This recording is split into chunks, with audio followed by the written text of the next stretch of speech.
Hello, happy Friday. Happy Friday, you guys. I haven't been on live in a long time, and I am really struggling to share this with you guys today because I really didn't want to, but I just kind of feel led to, share this for somebody. And I know I've had a lot of moms who have given birth in June, July, or August, and I had my baby the very beginning of July. I was due the end of June, but I was a week late. So I know I just have a lot of moms who are kind of in the same boat as me. Our babies are all about the same age. And I wanted to kind of share with you guys a little bit of my story with my first baby, because honestly, I've never shared it with anybody before. So if I cry or get emotional or something like that, I apologize in advance. Hey, Ashley.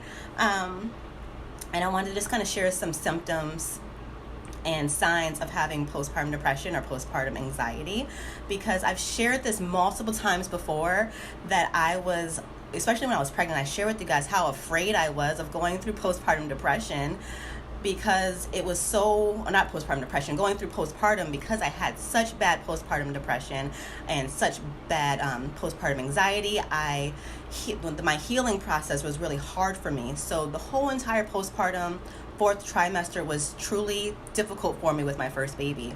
So I'm so grateful for the things I learned this time, because I'm able to recognize, me going through that process, or I'm able to know some of those triggers for me. So back in 2017, I had my first baby. Same time as this baby, I was actually due on my son's second birthday. So on my due date was my son's second birthday. But with the first baby, I was in denial for 5 months, y'all. 5 freaking months being in denial about postpartum depression. And I had like a little part-time job working at a call center, doing insurance. And I remember just like crying on the phone, crying, talking to these customers and helping them get their stuff set up. So I remember getting off of the phone, and I'm like sitting there at my desk for a second, trying to get myself to just calm down. And I'm still tears are coming. And I remember going into the break room. I called my mother-in-law, and I don't know how the heck she understood what I was saying, because y'all, I was like bawling, like that ugly, loud, just whimper, just bawling. And I remember just like people in the break room are like looking at me like, oh my God, are you okay? Did someone die? Like, what is wrong with you? And I'm just like, yes, I'm fine, but I'm just like whimpering. And I honestly don't know how my mother-in-law understood what the heck I was saying to her, but she's like, Raquel, why are you crying? And I'm like, I don't know. I have no idea why I'm crying right now. And I remember she's just like, okay, well, where are you? I'm going to come get you. So her and my father-in-law came. They picked me up. Someone drove my car, and I rode with somebody. I really don't remember, honestly. But that's when she was like, Raquel, I think you're going through postpartum depression. And I thought that someone like me, I'm like, I read about it before, but I'm like, someone like me, I'm like, I'm never going to go through that. Like, I'm fine. And these are things I told myself when I was going through it. I told myself I'm fine. I told myself this is normal. I told myself to like kind of get over those feelings I was having. And at that time, I really didn't have friends. I didn't have these Facebook groups, these support groups, social media. I didn't have those things. So being in a new state, I truly was feeling like I was by myself. And Babe was working a ton, so I can be able to stay home and not have to either work or work full time. So it was her that was like, Raquel, I think you're going through postpartum depression.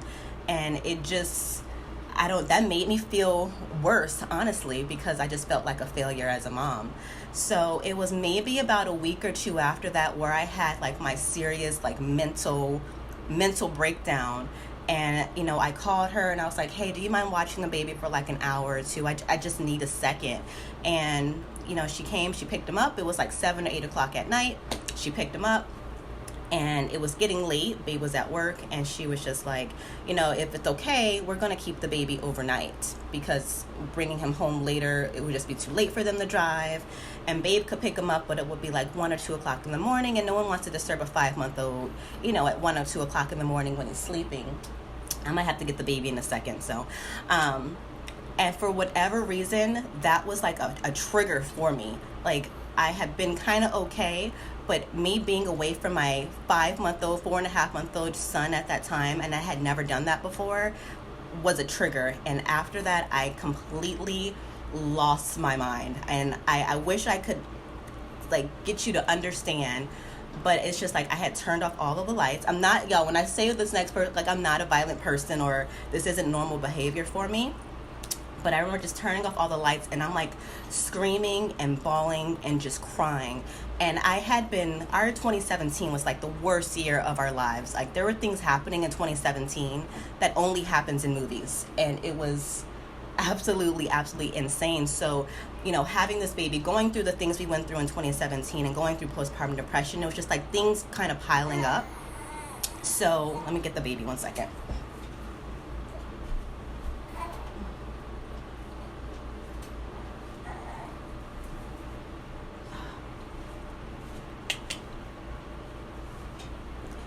Hello. So things were just kind of just piling up at that time, and being away from my son just was like the icing on the cake. So I'm in the dark just crying, and I wanted to feel something other than what I had been feeling for the last year. So I remember just like punching pillows and punching the floor and punching the wall because I wanted to just feel something else, other than the feelings I had been feeling for so long. And we have this like big glass table, and I remember just like moving really, really fast because I'm just such in a panic and had so much anger and frustration. I remember falling. I ran into the table. I fell over the table, which made me fall over the chairs that were underneath the table. And it kind of like fell on top of me. And I just remember having like this big scratched up, my thigh was like super scratched up from that.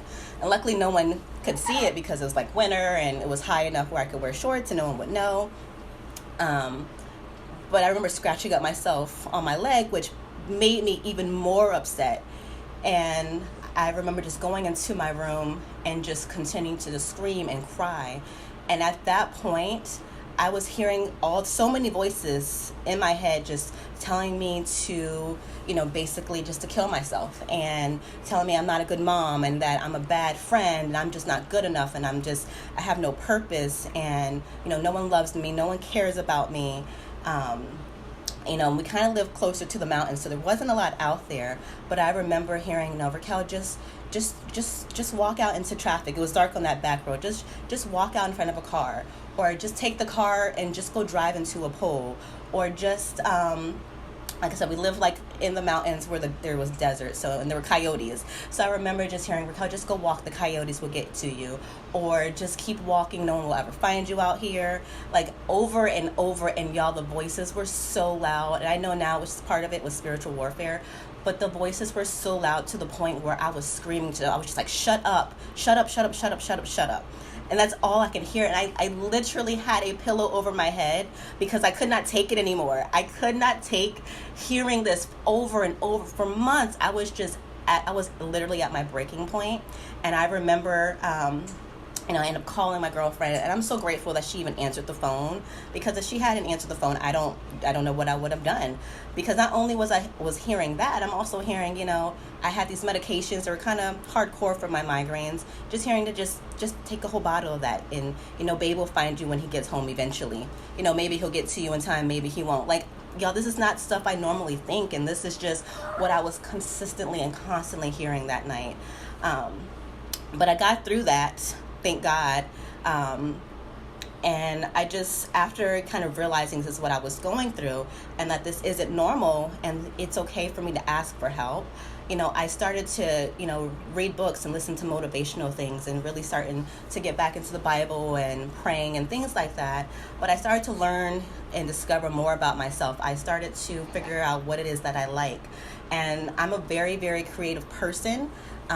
Very colorful person, very glittery person, and I don't feel fulfilled if I'm not using that creative part of my brain. So I started to learn how to cook, because y'all was making peanut butter and jelly sandwiches forever. I started to learn how to bake from scratch, not just like cupcakes from the grocery store, like truly learning how to do these things from scratch. I started to As BS as it sounds, I joined this lash company, and I joined because I wanted friends. I wanted to be part of a sisterhood or something. I felt because I was so alone, I joined for friends. And I didn't know a freaking thing about lashes. I didn't know a freaking thing about makeup. But I started to fall in love with this makeup and, playing in makeup. And I got my first palette. I learned how to do lashes. And y'all, there were days where I would just walk past the mirror and just bust out into tears for no reason.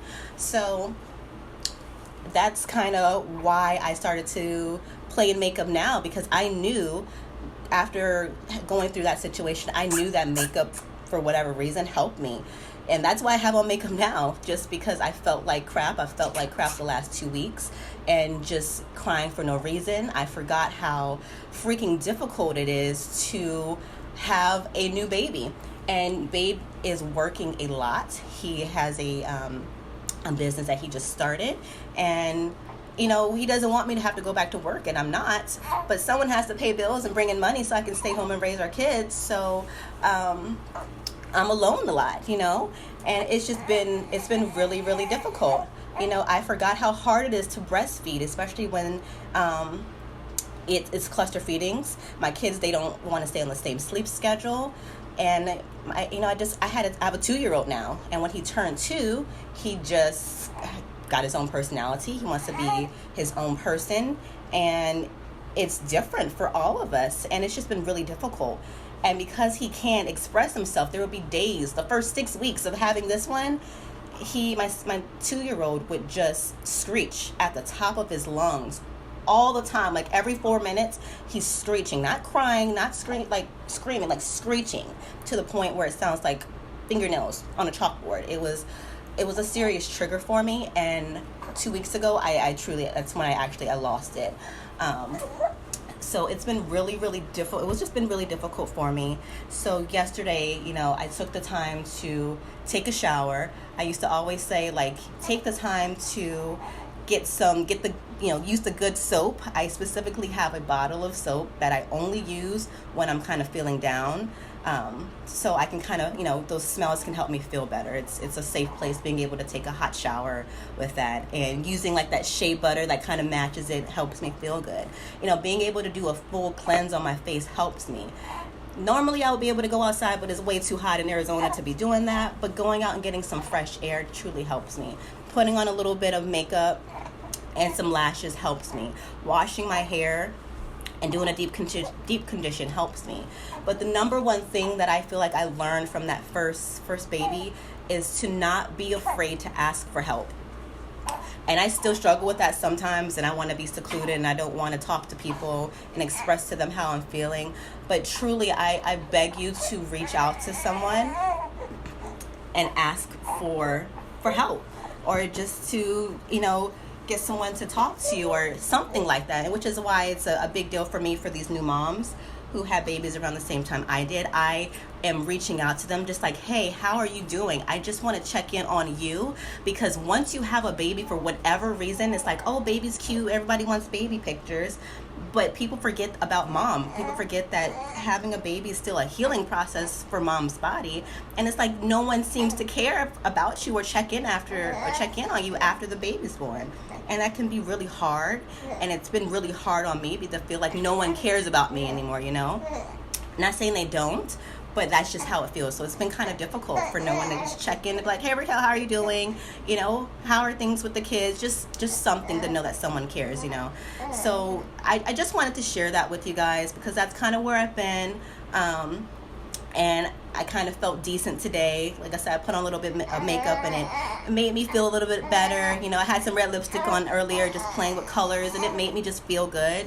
So I felt the need to come on and just share that with you guys. And if you're going through some of the symptoms, like the excessive crying and wanting to be secluded, or being more irritable or angry, or feeling shame, guilt, worthlessness, those are some of the signs, early symptoms of postpartum depression or baby blues or whatever. So feel free to reach out to someone. Feel free to reach out to me, because I get it. And I'm so grateful that I'm still here, because that first time was so hard for me. So I'm going to go feed him. I forgot, I never shared that. I had a boy. I'm going to go feed him But I hope this helps somebody. I hope that you feel encouraged. I'm so grateful for my Facebook groups, for my mom groups, because it made me know like this is not normal, and I have people who understand and who I can reach out to. So reach out to someone. If it's not someone, reach out to me. But I will talk to you guys later. Thank you for letting me share a part of my story, because some of that I've never shared with anybody before. But I will talk to you guys later, and I hope you enjoy your weekend. Bye, you guys.